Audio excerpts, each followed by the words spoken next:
Hello, my name is Ellen Steffensen, and I'll present this research project entitled Impact of a Prenatal Screening Program on the Down Syndrome Phenotype, and I have nothing to disclose.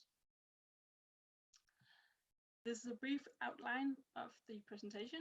I'll start out with some background, then present our project aims, briefly touch upon our methods, and present selected results, and sum up with a conclusion. So the study is set in Denmark, a small country of 5.8 million inhabitants. And as a welfare state, Denmark has a tax-supported public healthcare system. This means that all inhabitants have free of charge access to general practitioners, including private practice specialists, and also have free of charge healthcare at hospitals, including outpatient clinics. In addition, the country has a tax-funded social support system, and this provides support, for example, to families where a child has a disability. These types of support might be to support daycare or school, provide various therapies or disability aids. It can also be financial support through reimbursement of additional expenses or salary compensation for a parent who might work fewer hours. And this support is provided free of charge, or it may be income regulated. Even though this support system exists, it is known that parents are not always satisfied with the system. For example, they describe their efforts to apply for support or maneuver the system as exhausting. In 2004, the Danish National Health Authority issued guidelines about prenatal screening for trisomy 21. And these guidelines state that all pregnant women should be offered combined first trimester screening for trisomy 21.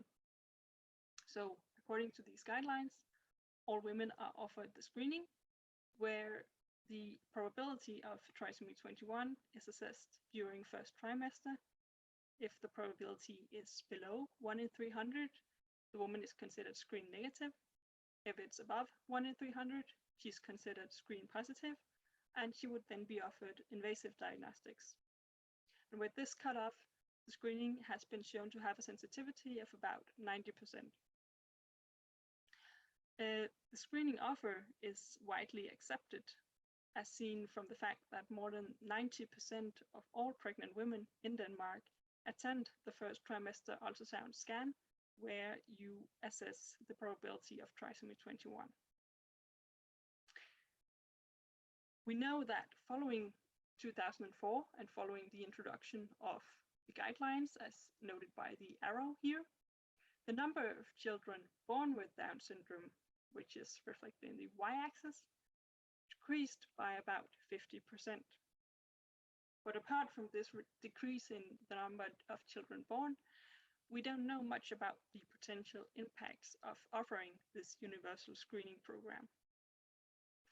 So therefore, the first aim of this research project was to investigate the congenital malformations and growth and comorbidities and hospitalization rates in children with Down syndrome born before versus after introduction of prenatal screening.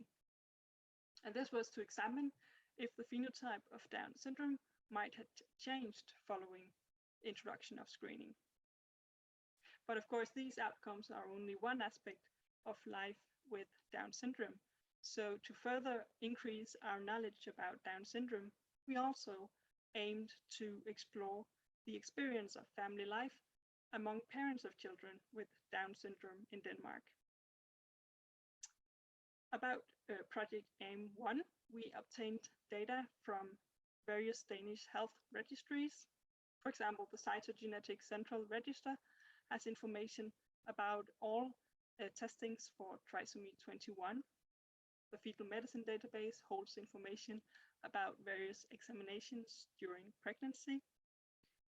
The birth register has information about all children born in Denmark, and the National Patient Registry contains information about all hospital contacts including diagnosis made.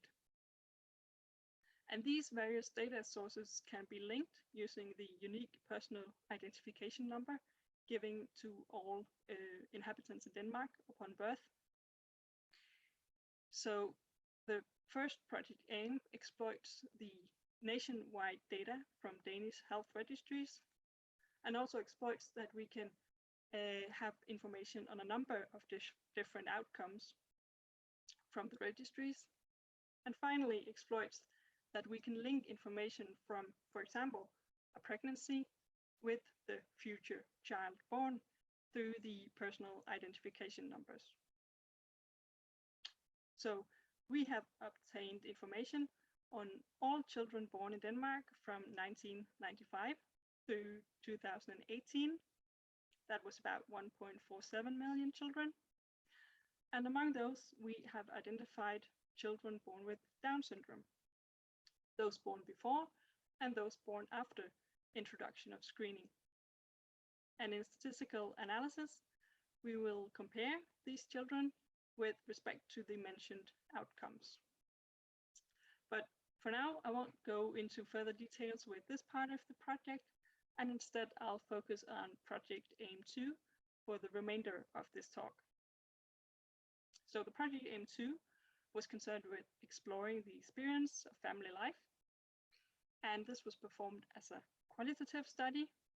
We did semi-structured interviews with a total of 25 parents having a child with Down syndrome between 4 and 12 years of age. All parents were contacted through the Danish National Down Syndrome Association or through Facebook, and they all provided informed consent. We audio recorded all interviews. 9 of these were performed in person and 6 were done online by video. And the analysis of this interview material was done using reflexive thematic analysis. With this analytical approach, the researcher identifies themes in the data, and a theme is considered a meaning-based pattern across data. So we coded all transcribed interviews and analyzed these codings and the interview material, focusing on parents' everyday practices, because we wanted to gain knowledge about how parents manage everyday life in the family, how they manage parenthood. And our analysis resulted in these themes, 2 main themes: supporting our child and managing our family life. And they each have 2 and 3 sub-themes respectively. So now I'll present these themes in further detail. And when using quotes, I am presenting names as pseudonyms. So the first theme, supporting our child, deals with how the parents saw their child as a valuable human being, as a loving being who had enriched the lives of parents and other family members.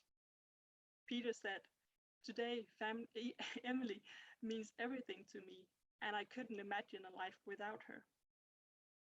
Charlotte said, "She's really taught us a lot, that life is fantastic, even if it took a new turn."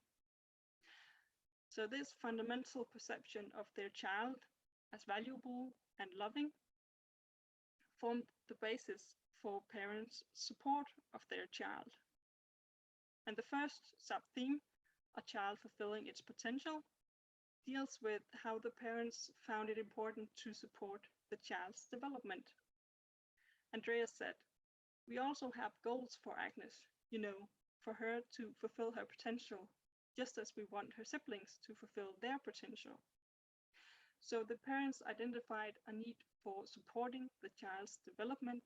That might be motor skills or cognitive development or language. And they supported development through various practices. This support was aimed at shaping a good life for the child with Down syndrome, both today, but also, importantly, shape a good future life.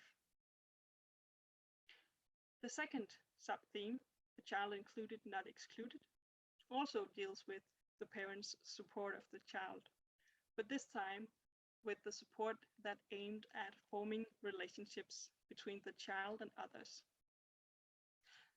This support was founded in the understanding of humans as social beings. So Sandra said, all humans need communication and to feel a part of something, and that need is no less when you are challenged.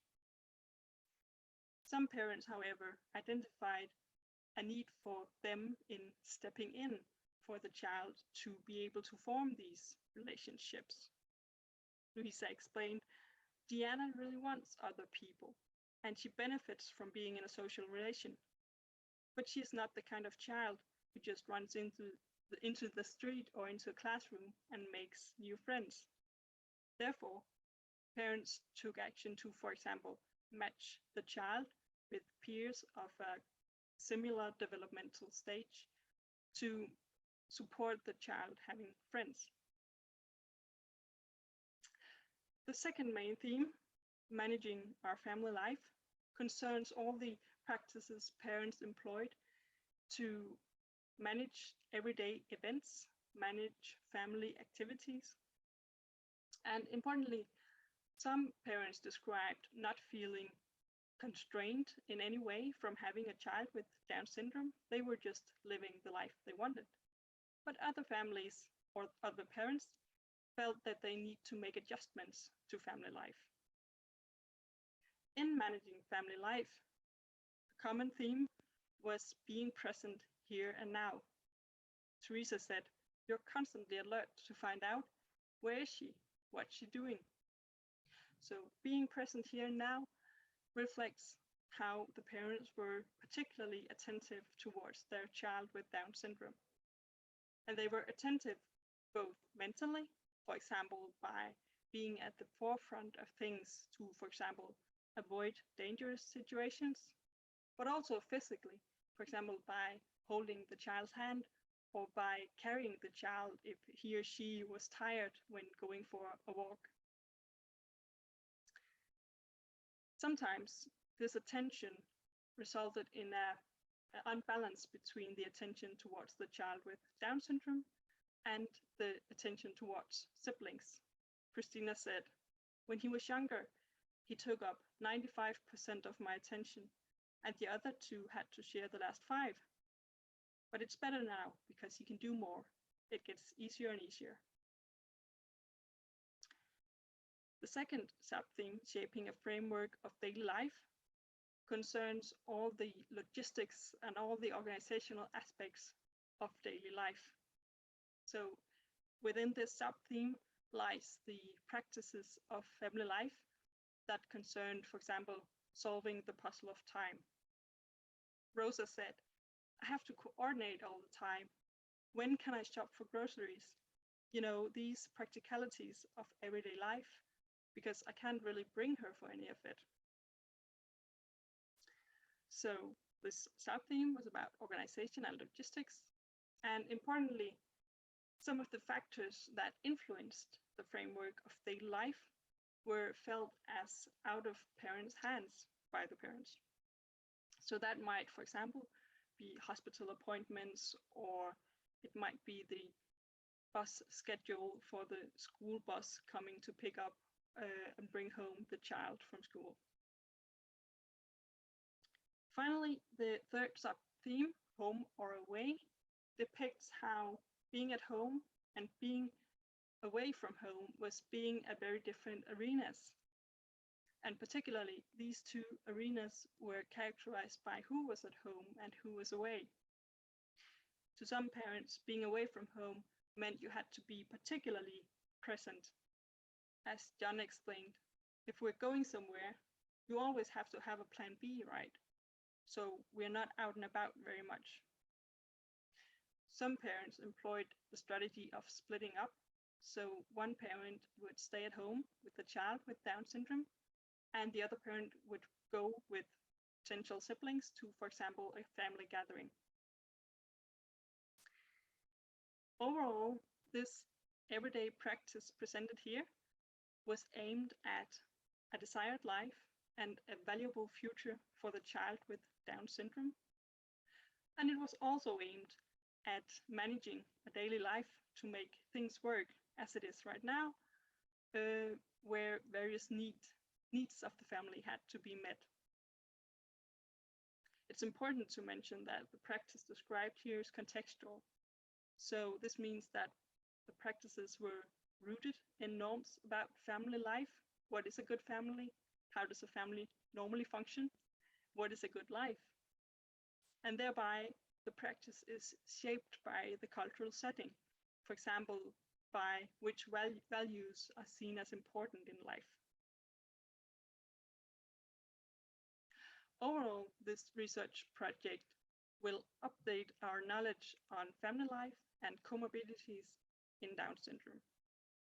And we hope that this up-to-date knowledge will be used in the adequate planning of social support to families, for example, through our identification of particular challenges to family life.